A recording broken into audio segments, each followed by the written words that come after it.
Hello everyone, welcome to my channel. In this video today we are going to learn about an interesting concept of account alias in AWS. Now this video is part of the AWS quick tutorials playlist that I have in my channel. If you are interested, you can subscribe to my channel and press the bell icon so that you can be updated whenever there is a new video in the channel. So let's get started.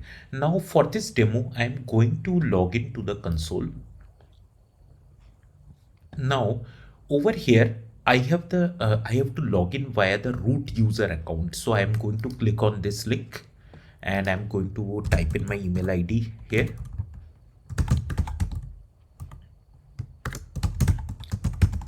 Okay, I'll then enter my password as well. Okay, once you log in, you will see an interesting concept here. So as you know, this is the root account and it's generally not advisable to use the root account for doing the day-to-day operations in your AWS account. It is preferred to create something called as IAM users for your account. They are nothing but users under your root account whom you can delegate permissions or access so that they can do specific things in your AWS account, like accessing S3 buckets or bringing up an EC2 server and things like that.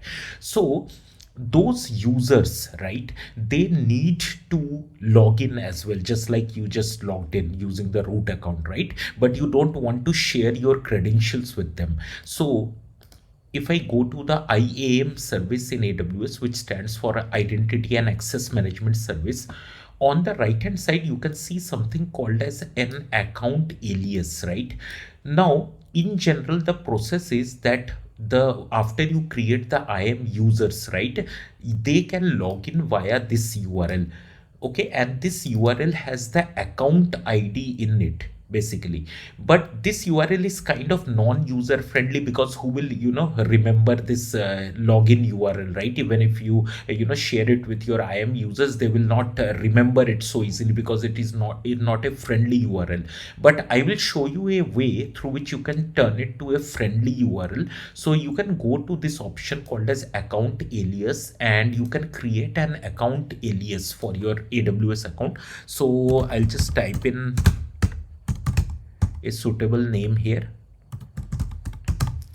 Okay, and once you press this create alias button, it will create an account alias for you, and now you can see the URL. Now instead of having the account ID, it now have the account alias basically, and it's kind of pretty easy to remember now. So I will just take this URL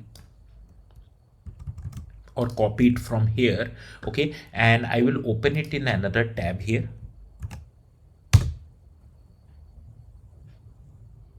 So you will now see that the in place of the account ID, right, or account alias, the alias is already pre-filled, and the IAM user, okay, who is going to log in, he can enter his username, password, and press sign in to log into this account, right? So this account alias is a very useful feature. So I just wanted to show this to you in today's video. So I hope you would have liked this video, and in case you want to see more such interesting videos, do subscribe to my channel and press the bell icon, and do like my video, guys. It kinds of provides me the motivation to make more such videos. Thank you very much.